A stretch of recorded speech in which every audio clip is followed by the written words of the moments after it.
താറാവ് കഴിക്കാൻ ഇഷ്ടമില്ലാത്തവർ പോലും ഇങ്ങനെ വെച്ചാൽ കഴിച്ചു പോകും. ഉണ്ടാക്കാനാണെങ്കിലും വളരെ എളുപ്പമാണ്. എങ്ങനെയുണ്ട്? ഇഷ്ടപ്പെട്ടോ?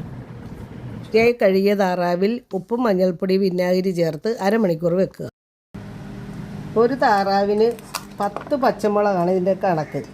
10 പച്ചമുളകും ഇങ്ങനെ ഇവിടുത്തെ അമ്മച്ചി പറഞ്ഞൊരു കണക്ക് വെച്ചാൽ ഇങ്ങനെ ഉള്ളി ഒരു കൈപ്പിടി നിറയെ വേണമെന്നാണ് പറഞ്ഞേക്കണത് എടുക്കുമ്പോൾ. അതാണ് അതിൻ്റെ കണക്ക് എനിക്ക് പറഞ്ഞു തന്നേക്കണത്.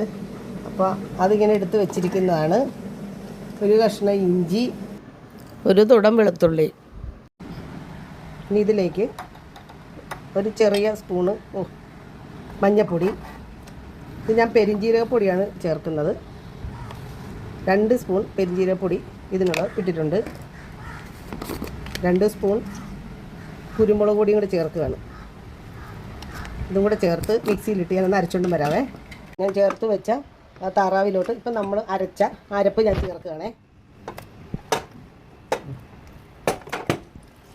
ഈ അരപ്പ് നല്ലപോലെ പുരട്ടി വെച്ചിട്ട് ആവശ്യത്തിന് ഗ്രേവിക്കുള്ള ഉപ്പ് വേണമെങ്കിൽ നോക്കിയിടണം. അതും കൂടെ ഇട്ട് ഈ താറാവൊന്ന് നമുക്ക് വേവിച്ചെടുക്കാം. കുക്കർ ഞാൻ തുടങ്ങാം. നമ്മൾ പച്ചമസാലയൊക്കെ ചേർത്ത് വേവിച്ച് വെച്ച് താറാവാണിത്. ഒരു പാത്രത്തിലോട്ട് കുറച്ച് വെളിച്ചെണ്ണ ഒഴിച്ചിട്ട് എണ്ണ ചൂടായിട്ടുണ്ട്. അതിലോട്ട് നമ്മൾ ഈ വേവിച്ച് വെച്ചേക്കണ ഈ താറാവിൻ്റെ കഷ്ണം ചാറിടല്ലേ, കഷ്ണം മാത്രം ഇട്ട് ഒന്ന് മുരിച്ചെടുക്കണം. വെന്തതായതുകൊണ്ട് എണ്ണയിലിട്ടൊന്ന് ചൂടായി വരുമ്പോൾ ഒന്ന് മറിച്ച് വിട്ട് ഒന്നെടുത്താൽ മതി. ഇതേ സമയത്ത് തന്നെ ഞാൻ വേറൊരു ചെറിയ പാത്രത്തിലോട്ട് കുറച്ച് വെളിച്ചെണ്ണ തന്നെ ഒഴിക്കുന്നുണ്ട്. ഇതൊന്ന് ചൂടായി വരുമ്പോഴത്തേക്കും ഉരുളക്കിഴങ്ങ് ഞാൻ സ്വല്പം മഞ്ഞൾപ്പൊടിയും ഉപ്പും കൂടെ പുരട്ടി വെച്ചിരിക്കുകയാണ്. ഇത് എണ്ണയിലിട്ട് വറുത്ത് കോരി വെക്കണം. നമുക്ക് താറാവിൻ്റെ മേളിൽ ഇടാനായിട്ടാണിത്. പരുവാകുമ്പോഴത്തേക്കും നമുക്ക് താറാവ് കോരി ഇത് മാറ്റി വെക്കണേ. താറാവായതുകൊണ്ട് നമുക്ക് ചിക്കൻ്റെ പോലെ കഷ്ണങ്ങളൊന്നും കാണുമില്ല, വെറുതെ എല്ലും തോലും ഒക്കെയാണ്. ഉരുളക്കിഴങ്ങായിട്ടുണ്ട് വറുത്തത്. ഞാൻ കോരി മാറ്റി വെച്ചിട്ട് അടുത്തതും കൂടി ഇടുകയാണേ.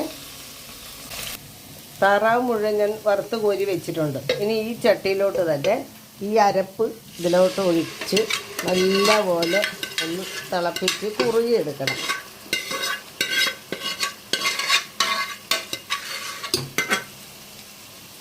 ഉരുളക്കിഴങ്ങ് വറുത്ത് കോരി അതേ എണ്ണയിലോട്ട് തന്നെ 2 സവോള ഞാൻ നീളത്തിലരിഞ്ഞ് അതും വറുത്ത് കോരി വെക്കുന്നുണ്ട്.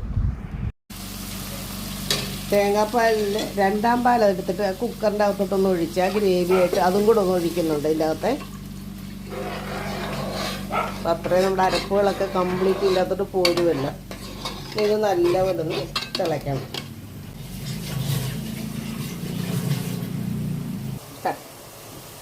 സവോളയും ഞാൻ വറുത്ത് കോരി വെക്കുകയാണേ.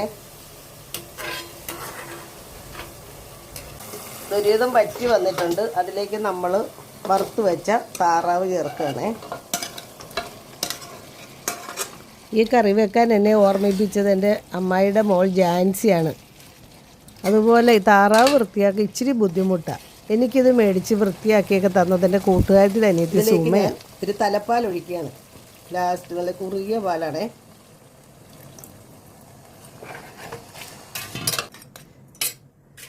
ഇതിലേക്ക് ഒരിത്തിരി മസാലപ്പൊടി ഇപ്പം ചേർക്കണം. ആദ്യം വേവിക്കുമ്പോൾ ഇത്തിരി ചേർക്കാമായിരുന്നു, വിട്ടുപോയി കേട്ടോ. ഞാനിപ്പോൾ ഇപ്പോഴാണ് ഗരം മസാല വീട്ടിൽ പൊടിച്ചത്, അത് ചേർക്കുകയാണ്. ഒരു ചെറിയ സ്പൂൺ കുരുമുളക് കൂടി ലാസ്റ്റ് ചേർക്കുന്നുണ്ട്, ഒരു ടേസ്റ്റിനാണേ.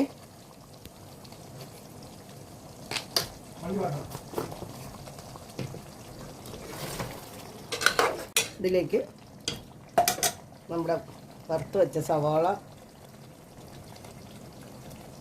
ഉരുളക്കിഴങ്ങ് ഇതും കൂടി ഒന്ന് ഇടുകയാണ്.